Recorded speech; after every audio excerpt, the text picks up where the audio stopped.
जय हिंद सभी को। 7th क्लास में आप सभी लोगों का स्वागत है। मैं अमरजीत सर।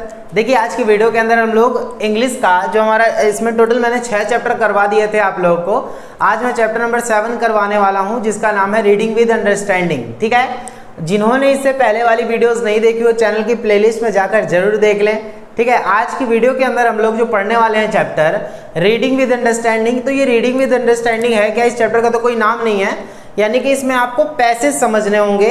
जो पैसेज आते हैं एग्जाम के अंदर, स्टैंजा आता है, आपको उसमें से आंसर ढूंढ के करना होता है। तो सिंपल सी बात क्या है, तो देखिए जरा, जब आप लोगों को स्टोरी समझ में आ जाएगी, पूरे चैप्टर की समरी समझ में आ जाएगी, तो आप इंग्लिश आराम से बना के जो है उसकी लिख सकते हैं। ठीक है, मेन चीज क्या होता है, आप लोग को चैप्टर समझ में आना चाहिए। जब चैप्टर समझ में आ जाएगा तो आप लोग क्या कर सकते हैं, फिर आंसर उसका बढ़िया तरीके से लिख सकते हैं। ठीक है, तभी तो पता लगेगा ना कौन से चैप्टर का जो है कौन सा क्वेश्चन है। तो इस तरीके से आप लोग को जो है चैप्टर की समरी समझनी होगी। ठीक है, तो ये हमारा जो है पार्ट 1 होगा। इसके बाद में पार्ट 2 में जो वीडियो का हमारा सेकंड पार्ट होगा उसके अंदर सिर्फ और सिर्फ क्वेश्चन आंसर करवाऊंगा। इस वीडियो के अंदर जितना अच्छा हो सकेगा मेरे से उतना अच्छा आप लोग को जो है समरी करवाने की कोशिश करूंगा, और जितने भी चैप्टर आने वाले हैं वो इसी तरीके से मैं लेकर आऊंगा, और इंग्लिश का भी सिलेबस जो है जल्दी जल्दी हम लोग कंप्लीट कर लेंगे। ठीक है, इससे पहले मैंने पॉलिटिकल साइंस, हिस्ट्री, सोशियोलॉजी और उसके बाद जो है आपका पेंटिंग, ये सारे सब्जेक्ट करवा चुका हूं मैं, और अब इंग्लिश का हम लोग जो है कंप्लीट करने वाले हैं। अगर आप लोग को वीडियो अच्छी लगे तो प्लीज़ इसको लाइक जरूर कर देना, बिना लाइक किए हुए मत जाना। और हाँ, अगर जैसा भी लगता है आपको वीडियो देखकर ये एंड में, तो आप लोग जरूर बता देना कमेंट में कि आप लोग की डिमांड क्या है और आपको क्या अच्छा चाहिए क्या नहीं है, वो सारी चीज़ आप लोग कमेंट में जरूर बताएं। ठीक है, तो उम्मीद करूंगा कि आप लोग को ये वीडियो अच्छी लगेगी। चलिए स्टार्ट करते हैं इस चैप्टर को, रीडिंग विद अंडरस्टैंडिंग। आखिर है क्या इस चैप्टर के अंदर? ठीक है, चलिए देखते हैं। देखिए इस चैप्टर के अंदर हम लोग जानने वाले हैं कि जो एक स्टूडेंट लाइफ होती है, यानी कि स्टूडेंट लाइफ के अंदर बहुत ज़्यादा प्रॉब्लम फेस करनी पड़ती है, टेंशन होता है, बहुत सारी चीज़ें ऐसी आती हैं जिसको हमें फेस करना पड़ जाता है। ठीक है, तो वही हम इस चैप्टर के अंदर समझने वाले हैं। पहला पैराग्राफ आप लोग को ये समझाता है इस चैप्टर का 7.1 में बता रखा है कि परीक्षाओं से पहले, यानी कि जब स्टूडेंट जो है अपने एग्जाम जब उसके नज़दीक आते हैं तो परीक्षा से पहले विद्यार्थी ना, यानी स्टूडेंट जो है बहुत ज़्यादा टेंशन में फंसा रहता है, बहुत ज़्यादा स्ट्रेस हो जाता है। ठीक है, और वो किन किन चीज़ों की वजह से स्ट्रेस होता है, अलग अलग चीज़ों की वजह से स्ट्रेस बन जाता है। ठीक है ना, यह तनाव अध्यापकों और माता पिता के द्वारा भी झेला जाता है, याद रखिएगा। तो एक तरीके से भाई जो टीचर्स हैं और जो पेरेंट्स हैं, एक तो उनकी तरफ से भी एक तो ये आता है कि हाँ प्रेशर बना रहता है बच्चों के ऊपर, बहुत ज़्यादा टेंशन है, अरे यार क्या करें, खोपड़ी घूम गई, है ना। पेरेंट्स की उम्मीद जो है, पेरेंट्स की उम्मीद पे भी खरा उतरना है, टीचर्स के भी। एक तो ये होता है कि ये सारी चीज़ें जो हैं बच्चों के दिमाग पर बहुत ज़्यादा प्रेशर डालती हैं, और कुछ ऐसा नहीं होता कि बच्चों को ही टेंशन होता है, पेरेंट्स को भी होता है और टीचर्स को भी होता है। ठीक है ना, किंतु प्रश्न यह है कि लोग तनावग्रस्त क्यों हो जाते हैं। आपको इस चैप्टर में जब मैं पढ़ाऊंगा तो बस यही बताऊंगा आप लोग को बार बार कि भाई स्टूडेंट जो है इतने ज़्यादा टेंशन में क्यों आ जाते हैं। ठीक है ना, इतना क्लियर हुआ? ठीक है, अपने विकास कार्यों की मांग किशोरों के सम्मुख होती है, यानी कि देखिए हम एक तो वो होता है ना कि हाँ बच्चे क्यों इतना ज़्यादा टेंशन में है। टेंशन सिर्फ इसीलिए बनी रहती है क्योंकि एक तो उनके विकास कार्य की बाधा रहती है, भाई हम फ्यूचर में क्या करेंगे। ठीक है ना, हाँ आज के टाइम पे क्या है, सबको तो यही ज़्यादा टेंशन है कि आप फ्यूचर में क्या करना है, हमारा करियर कैसे हम डिसाइड करें, करियर की टेंशन अलग अलग ही रहती है, जिसकी वजह से होने वाला काम भी हम लोग बिगाड़ लेते हैं। फिर एक जटिल समाज की भी खींचतान होती है, अरे भाई पड़ोसी क्या कहेंगे, वो 4 लोग क्या कहेंगे। 4 लोग कुछ भी नहीं होते हैं, आगे बात समझ में, ये कुछ भी नहीं होते हैं। भाई पेरेंट्स क्या कहेंगे, पेरेंट्स तो चलो अपने हैं, वो समझ भी सकते हैं एक पल को, अगर आप फेलियर भी होते हैं तो आप पेरेंट्स समझ भी जाएंगे। लेकिन ये जो पड़ोसी होते हैं वो क्या करेंगे, अरे यार उनको देखो जरा, शर्मा जी का लड़का जो है, गुप्ता जी का लड़का फेल हो गया, पास हुआ, वो उनकी 24 घंटे नज़र बस आपके ऊपर ही रहेगी। ये चीज़ तो रहती है। उन्हें जो है ना एक तो कौशल ग्रहण करने की ज़रूरत होती है, यानी कि देखो बच्चों को ना एडजस्टमेंट करना आना चाहिए। एडजस्टमेंट कैसे कि भाई कौन क्या सोच रहा है उनको किसी से फ़र्क नहीं लगना चाहिए। याद रखिएगा, जब तक आप लोग ये सोचते रहेंगे कि भाई ये बंदा क्या सोच रहा है, वो बंदा क्या सोच रहा है, तब तक आप कुछ भी नहीं कर सकते अपनी लाइफ में। आप सारी चीज़ें छोड़ दो, आप मेहनत पर भरोसा रखो। ठीक है ना, मेहनत करते रहोगे तो एक सही दिशा में मेहनत करते रहोगे, आप किसी के बारे में मत सोचो। ठीक है ना, टेंशन नहीं लेनी किसी चीज़ की भी। विद्यार्थियों को अपने समान वर्ग की और माता पिता और की अपेक्षाओं के अनुरूप उतरने की चिंता बनी रहती है। बहुत ज़्यादा टेंशन लगी रहती है, यार पेरेंट्स ने जो सोचा था क्या वो मैं पूरा कर पाऊँगा, हैं बताओ जरा। तो बहुत ज़्यादा टेंशन बनी रहती है उनके मन में, और उस टेंशन में ना वो होने वाला काम भी बिगाड़ लेते हैं अपना। तो वही चीज़ है, एक देखो एक होता है ना लिमिट तक सोचना, एक लिमिट तक टेंशन लेना तो हमको अच्छा लगता है और वो फ़ायदा भी करता है। एक लिमिट तक टेंशन लेना फ़ायदा भी करता है। मैं ये नहीं बोलता कि आप लोग टेंशन लेना छोड़ दो, वरना तो आप बिल्कुल बेफिक्र हो जाओगे, आप तो अपना हर चीज़ बिगाड़ लोगे। तो टेंशन लेनी चाहिए, लेकिन उस हद तक टेंशन नहीं लेनी चाहिए कि जिसमें आप डिप्रेशन में आ जाओ, आप कोई काम ना कर पाओ, आगे बात समझ में, तो आप बिल्कुल नकारा हो जाओ। ऐसी चीज़ें आपको नहीं सोचनी है। ज़्यादा टेंशन लेना, हाँ पढ़ाई की टेंशन लो, थोड़ी सी टेंशन होनी चाहिए, ये नहीं कि आप बेफिक्र हो जाएं, तो ये तो बेकार हो जाएगा। आ रही बात समझ में? इतना क्लियर हो गया ना? तो ये चीज़ हमें याद रखना है। देखिए उसके बाद क्या बोल रहा है इसके अंदर, इस चैप्टर में और कहानी क्या बताई गई है कि चिंता संक्रमण की तरह होता है, यानी कि एक बोल सकते हैं ना बीमारी की तरह होता है कि भाई जैसे आज अब मैं क्लास में आप लोगों को पढ़ा रहा हूँ, ठीक है, अब मैं आप लोगों को पढ़ा रहा हूँ, अगर मैं टेंशन में रहा तो क्या मैं अच्छे से पढ़ा पाऊंगा? नहीं ना। तो वही टेंशन दूसरे बच्चों को भी लगेगी कि अरे यार सर तो टेंशन में है, अच्छा नहीं लग रहा ये वो। अगर मैं इंटरेस्ट के साथ पढ़ाऊंगा तो आप लोग को भी मजा आएगा कि वाह वाह मजा आ गया, ऐसा होगा, है ना।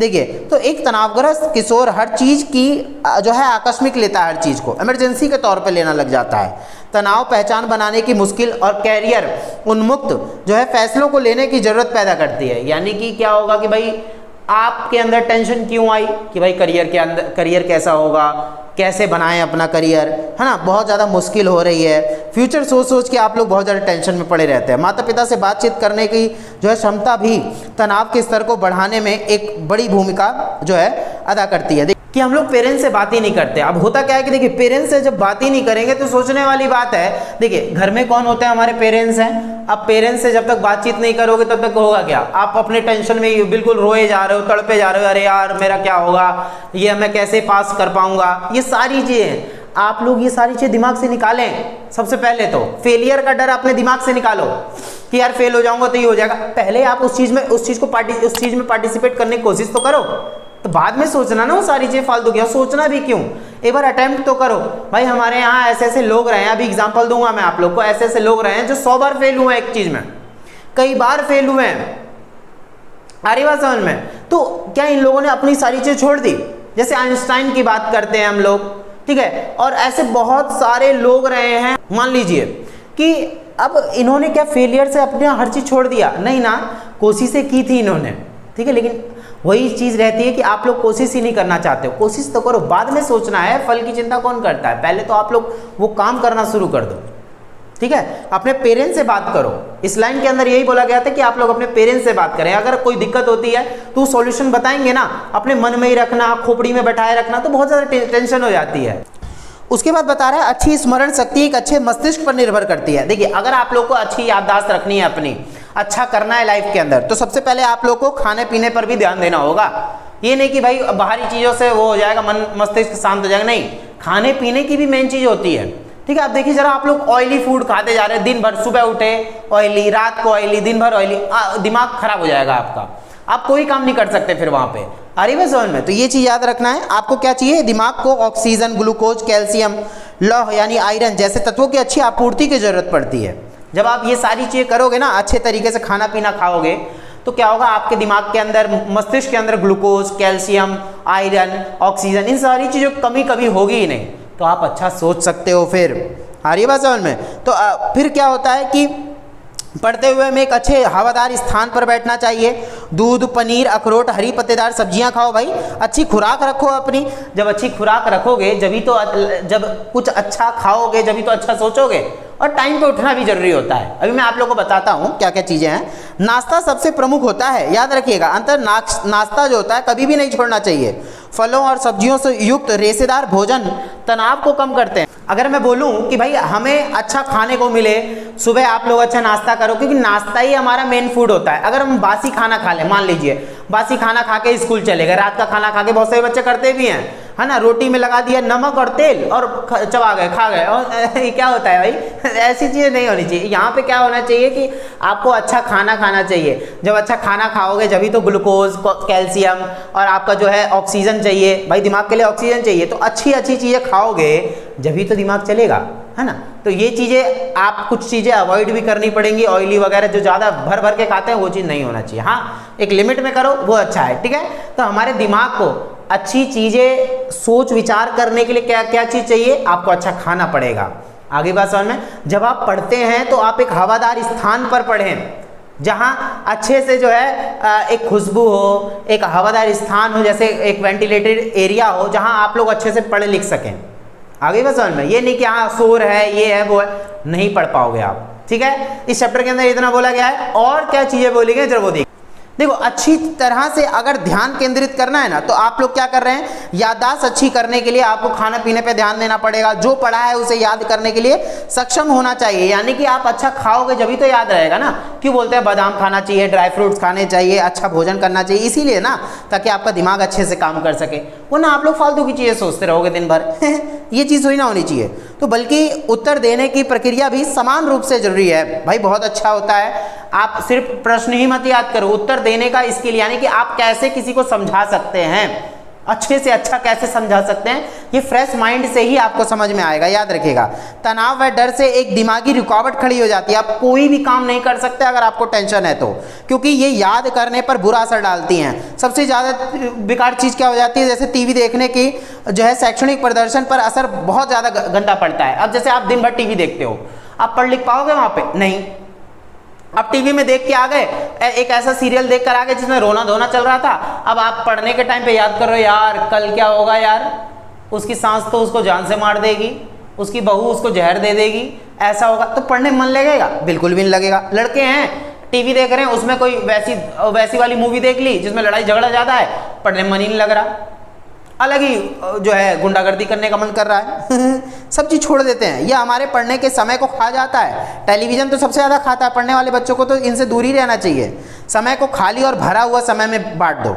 आपको ये लग रहा है कि भाई मेरा जो कुछ खाली समय है ये वाला है, भरा हुआ समय है ये वाला है, तो आप दोनों को डिवाइड कर दो। आ रही बात समझ में? खाली समय को, भरे हुए समय को डिवाइड कर दो आप।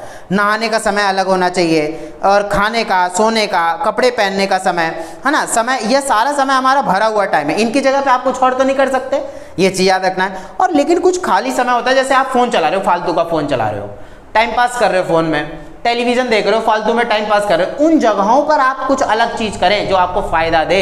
ये सारी चीज़ आपको फ़ायदा नहीं देंगी, बल्कि आपका समय नष्ट होगा और आने वाले टाइम पे आप पछताओगे फिर। आ रही बात समझ में? तो ये चीज़ें नहीं होनी चाहिए। किसी विद्यार्थी के पास करीब 10 घंटे का समय होता है खाली समय, वो क्या करता है, इसका बेहतर उपयोग किस प्रकार करना चाहिए उसे इसका पता होना चाहिए। आपको पता होना चाहिए कि आपको क्या टाइम पे पढ़ना चाहिए, किस टाइम पे सारी चीज़ करनी चाहिए, है ना। दिमाग को सही रूप से काम करने के लिए करीब 8 घंटे की नींद आवश्यक है। देखो, सोना भी बहुत ज़्यादा जरूरी है, याद रखिएगा। जब तक सोओगे नहीं तब तक अच्छा कर नहीं पाओगे। दिन भर आपको आलस आता रहेगा, नींद आ रही है तो आपको कम से कम अच्छा पढ़ने लिखने के लिए आपको अच्छी नींद चाहिए। अब रात को 2-2 बजे तक, 1:30 बजे तक गेम खेल रहे हैं, है ना, क्या कर रहे हैं, गेम खेल रहे हैं, वीडियोस चला के देख रहे हैं, है ना, फालतू के काम कर रहे हैं, तो ये सोशल मीडिया पे अपना टाइम वेस्ट कर रहे हैं। सोशल मीडिया बुरा नहीं है, बहुत अच्छा है, आप अच्छी चीज़ें सीख सकते हो, लेकिन आप गलत चीज़ों पे ध्यान लगा रहे हो, वो आपके लिए गलत हो जाएगा।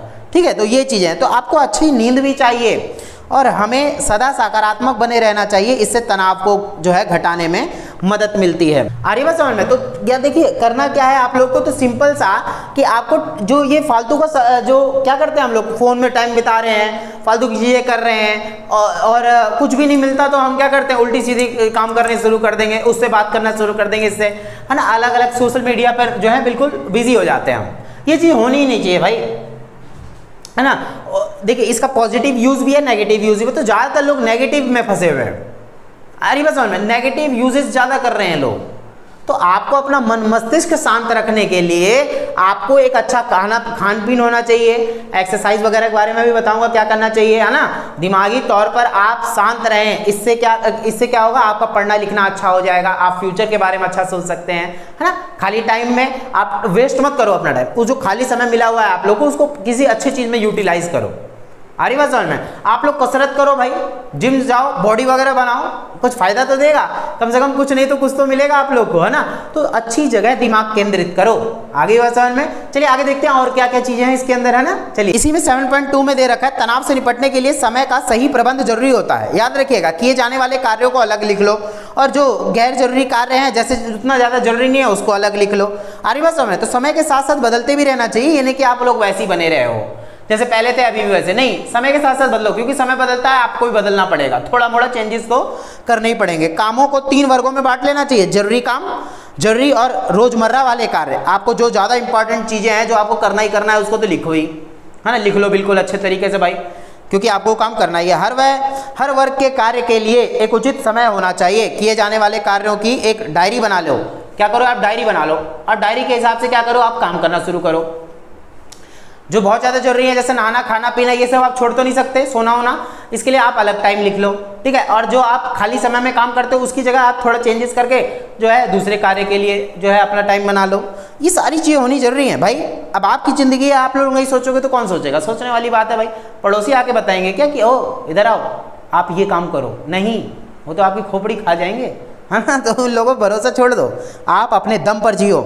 आगे बात समझ में, ठीक है। लोग देखिए, आप लोग की ज़िंदगी है, बढ़िया तरीके से इसको जियो। एक ही लाइफ मिली है, ठीक है ना।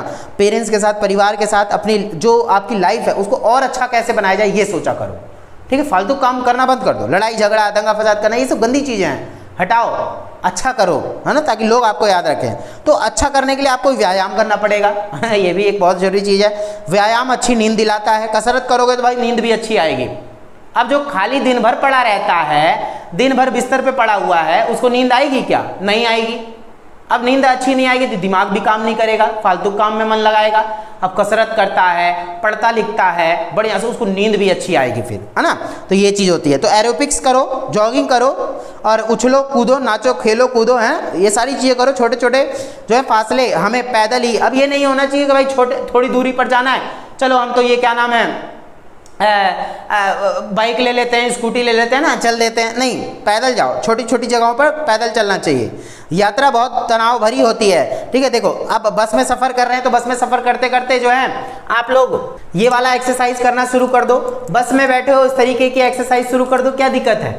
अरे बस में कुछ लोगों की हैबिट होती है, बहुत गंदी हैबिट होती है कि करना, बताऊंगा नहीं, अजीब लगता है, कानों में है और पेन बैठे हैं, पेन चबाना शुरू कर दिया, है ना, या नाखून दांत से काटना शुरू कर दिए। ये गंदी चीज़ें होती हैं, ये सारी चीज़ें बंद करना चाहिए, है ना। तो अच्छे दिमाग के लिए आप लोग को अच्छा खाना पीना, अच्छा रहन सहन, ये सारी चीज़ें आप लोग को अच्छी करनी पड़ेंगी। हमारी हॉबीज़ अच्छी होनी चाहिए, हमें शांत और ठंडा रहना चाहिए, खराब से खराब स्थितियों में भी सकारात्मक सोचना चाहिए, पॉजिटिव सोचना चाहिए, ठीक है ना। अपनी समस्याओं के बारे में दूसरों को बताना चाहिए। बोलते हैं ना कि भाई हम तो पेरेंट्स से बात नहीं करेंगे, ऐसा है वैसा है, ये तो बहुत बेकार चीज़ होती है। आप लोग को शेयर करना चाहिए, जिस पे आप भरोसा करते हो सबसे ज़्यादा, आप उनसे शेयर करो, कोई ना कोई सॉल्यूशन तो मिलेगा। आप अपने मन में ही रखे हुए हो, है ना, बहुत ज़्यादा डिप्रेशन में आ गए, फेलियर हो गए, आप फेल हो गए, तो हुआ क्या, कुछ बच्चे क्या करते हैं, सुसाइड कमिट कर लेते हैं। ये तो भाई बहुत बुज़दिलों वाला काम हो जाता है।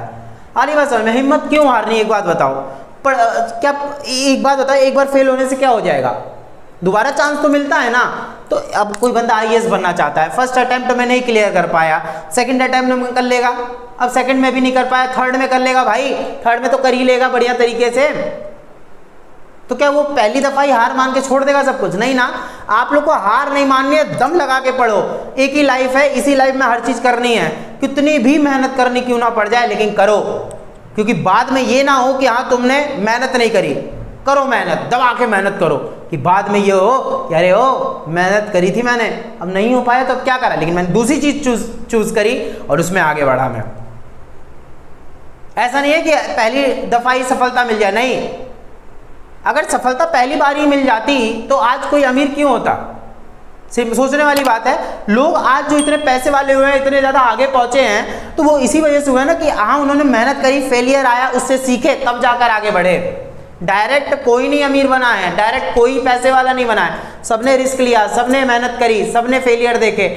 आप भी देखोगे फेलियर, और जब फेलियर देखोगे तो उससे मुंह नहीं मोड़ देना, या गंदे काम नहीं करने शुरू कर देने कि हाँ मैं तो हार गया, मैं ये कर लूँगा वो कर लूँगा, नहीं करना। आप लोग को उससे सीखो।